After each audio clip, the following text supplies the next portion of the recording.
Hello, my name's Dan Allner from Sheffield University. I'm going to be talking about a project I'm working on with Willem Price, also from Sheffield, and Martin van Ham and Helen Jansen from TU Delft in the Netherlands. And I've called the presentation Social Frontiers, How Do They Affect Household Mobility? An example from Rotterdam. And here's the plan for the talk. So I'm going to start off talking about what social frontiers are, why they matter, and how we find them. I'll then talk through what data we're using, what questions we're asking, and then what models we've used, and then talk through the results we've found so far. And I'll end with an attempt to tie the results together. Okay, so what are social frontiers? They are geographical cliff edges, neighbouring zones with very different populations, places where the starkest inequalities are side by side. Those inequalities are not always as stark as the housing picture we've got here. And they're places where the segregation dynamics are perhaps the most extreme, and they provide lessons for the effects of segregation more generally. And in this project, we look at frontiers created by the difference between native Dutch and non-Western ethnicities. I'll talk about that more shortly. So how do we find social frontiers in the project? Well, we're using a spatial Bayesian model, and this returns the probability that two geographical zones that are neighbouring have a frontier between them. And they're not always large nominal differences between those two sides. The model finds unlikely differences, and these can sometimes be small, although they are usually nominally large. And we take those probability values and we decide a cutoff for frontiers that we are interested in. And for this project, we use only frontiers that were stable between 5-year period, 2012 to 17. So ones where the model found frontiers in the same places for each of those years. And I'll explain why shortly with that. And the data comes from Statistics Netherlands microdata. It's a very rich data set. We've got data on every Dutch person and household for every year from 1999 to 2017. And there's an identifying ID for each, so we can track location across time and link people to households. And we have location at 100 metres squared resolution. And for this project, we're using individuals to find the social frontiers, households for the odds of households moving between 2012 and 17, and also geographical zone summaries of individual characteristics, force and flow models, and I'll explain about those later in the talk. And we're looking at Rotterdam. Rotterdam is a highly diverse city. It's a place where the number of non-natives has just crossed over to be now a higher proportion of the city's population than natives. And here's a map of that, just to give you an idea of what that data looks like. This is Rotterdam, 100 metre grid squares, and the map shows the proportion of non-Western, where browns are lower proportions and green are higher. And I've also overlaid the social frontiers that we found with the Bayesian model here. I'll zoom in a bit so it's a bit easy to see them. There we go. So you can see some of the social frontiers identified are quite long in the top right there. Long connected frontiers, others are smaller. Okay, so talking about the data a bit more. How is ethnicity defined? It's not like the UK census ethnicity. It's not self-reported. A native is at least third generation Dutch. That is, both parents were born in the Netherlands. Non-native is split into two categories, non-Western and Western. The latter includes Indonesia and Japan, tends to be richer migrants. We're just using native and non-Western because it gives us the largest population contrast across social frontiers. What questions are we asking? 3 main questions. First is mobility different on frontiers compared to non-frontier areas? And secondly, does it differ by ethnicity? So we're comparing mobility directly on the 100 metre grid squares on each side of the frontier, as you can see here. And we're comparing that with non-frontier areas of the city, illustrated by that image there. A third question is, do the effects differ depending on the frontier side, i.e. the more native versus the more non-Western side? So we want a model to be able to distinguish between the effects on the majority native versus the majority non-Western side. That is, we want to know if there are any asymmetric effects on each side of the frontier. And some more details on the model. So, as I've said, we're looking at stable frontiers only, ones that were present every year from 2012 to 17. Why are we doing that? In an attempt to separate cause and effect, we want to examine the effect of frontiers on movement behaviour and reduce the impact of that movement behaviour on frontier formation. So try and rule out as much as we can the causal effect of movement back onto frontiers. And looking at the 5-year period helps us do that. And we also found that transient frontiers that come and go over the 5-year period are much less likely to have any detectable effects. Why might we expect mobility to be different on frontiers? What kind of hypotheses do we have in mind while we're looking at this? Well, consider this question in the light of the known finding that households move less often the higher their own ethnicity in the surrounding area. And we confirm this with the Rotterdam data using the surrounding 100-metre grid squares. But frontiers are contradictory geographies. In the squares themselves, households are surrounded by their own ethnicity in the immediate neighbourhood, but they're right next to a very large percentage other ethnicity. So you've got forces pushing in different directions. Households, for example, may be less likely to move away if their choices are constrained. Or there could be neighbourhood allegiance or other cultural dynamic forces. And these may be stronger on frontiers than elsewhere. For instance, either because of the general sense of community being stronger because of the effect of the frontier itself, or due to an increase in sense of safety. Households may be more likely to move if the effect of the other side of the frontier outweighs more local effects than keeping households stable. Or, and this one is less applicable to our own more stable frontier model, if, say, ethnicity A finds themselves on the majority B frontier that wasn't there before, because frontiers are changing. Okay, so how are we modelling it? Well, we've got a couple of models. The first is a logistic regression. We're modelling the odds of households moving between 2012 to 17. And we're finding the difference in moving odds on frontiers compared to non-frontier areas. And the difference for each frontier side, native versus non-Western. And we're using a list of household variables as controls in our model. For each household, we have age. We're using the average adult age in the household. Ethnicity, wealth, which is standardised income, whether the property is owned or rented, number of children, if there are any, and the household structure, whether it's a single-person household, a couple with no children, with children, and an other category for other household forms.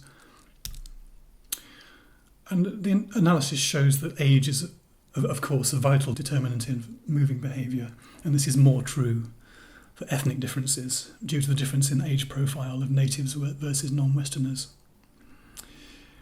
Natives and non-Westerners have a very different basic mobility profile.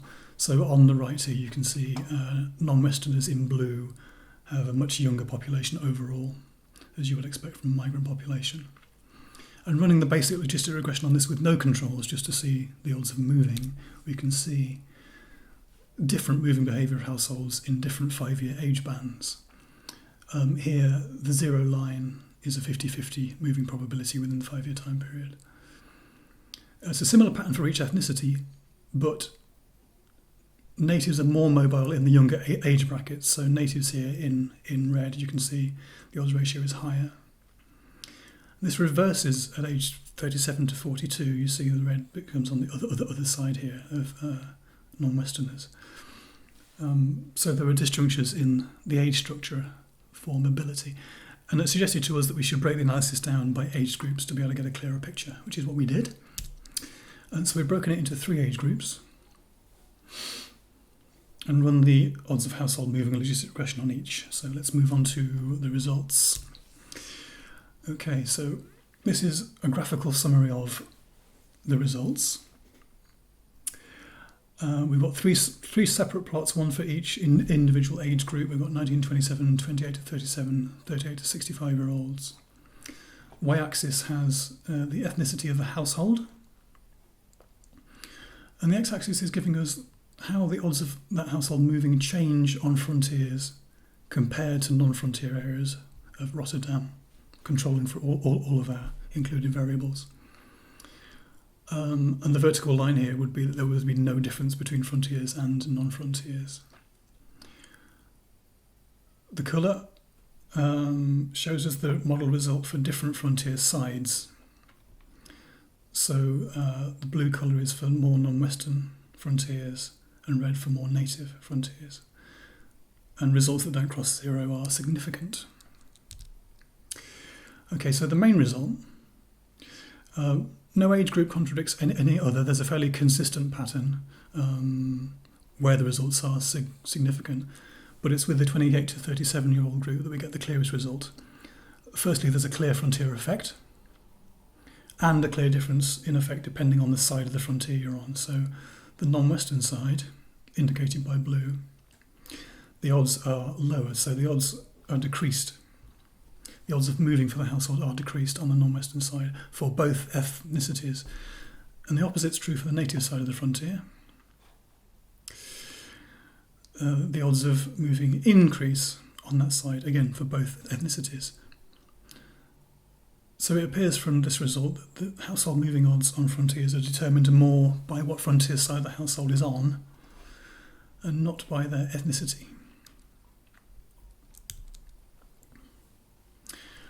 Now, there's a problem with this result. We're only looking at the odds of households moving away, and that doesn't give us the whole story. People may have moved in during the same time period. We might want to know about the level of throughput. So to try and get a fuller picture, we've looked at a couple of other metrics that examine flow behaviour. So to do this, we've used two measures of the flow of people.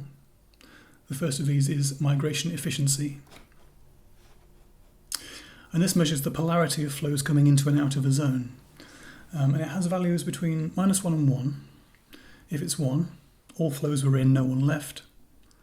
-1, all flows are out, no one came in. And if there's 0, inflows and outflows balance.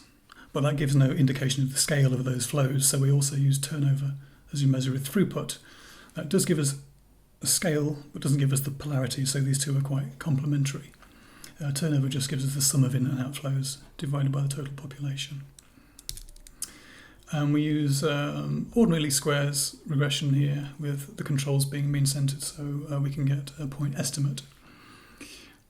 And these are done at zone scale, so the observations within the model are geographical 100-metre square zones, not actual households like we did for the logistic.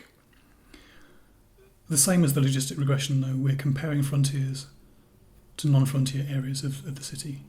Just two controls here. We've got average standardised income in the zone and the percent of owner-occupied housing. And we've split the non-frontier areas into two, the more native half and the more non-Western half, and compared frontiers to these. Okay, so here's migration efficiency. I'll talk through these results. To start off with, though, just to say that the blue triangles give us the point estimates for the migration efficiency values in the non-frontier parts of the city. Although I have found a bias problem here for the base estimates. So for this presentation, I want us to concentrate on the difference. So the difference that the red bars show compared to the estimates. The red bars show the difference on social frontiers compared to non-frontier city areas. And solid lines are significant results versus the dashed lines. And it's broken into two groups. So with these two, we're comparing native frontiers to the more native half of the city. And here we're comparing non-Western frontiers to the more non-Western half. Okay, looking at a couple of results. They're mostly non-significant here, but the most informative results I've outlined in black here. And for this one, on non-Western frontiers, regardless of ethnicity, more people are coming in than leaving relative to the rest of the city. That is, the red bars are to the right of the point estimate. On native frontiers, we've got one intriguing result.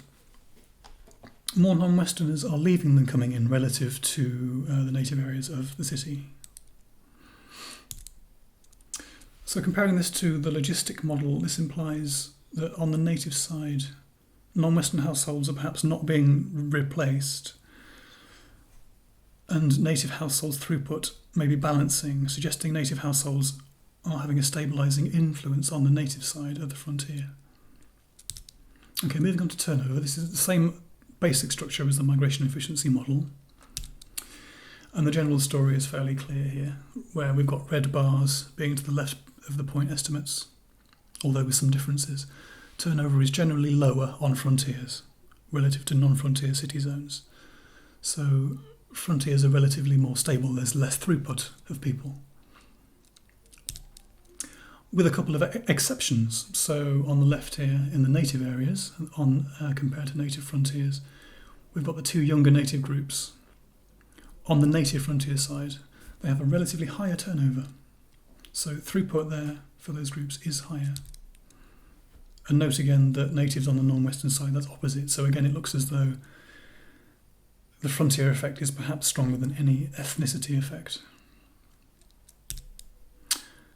Okay, tying all that together, let's go back to the questions, the three questions we asked.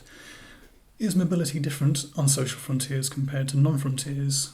Yes, the answer's clear there. Does mobility on frontiers differ by ethnicity? Yes and no, it's a complex picture. I'll talk about that in the next slide. Are the effects asymmetric? Do they differ depending on the frontier side? Yes, they definitely do.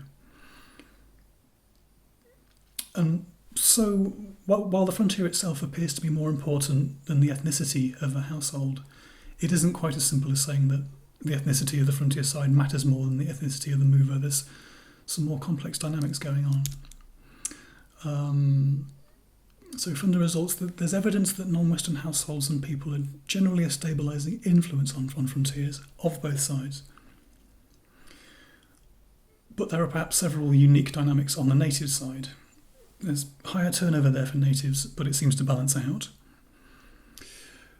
While some non-Westerners have relatively lower migration efficiency on that side. So non-Western numbers seem to be changing over time.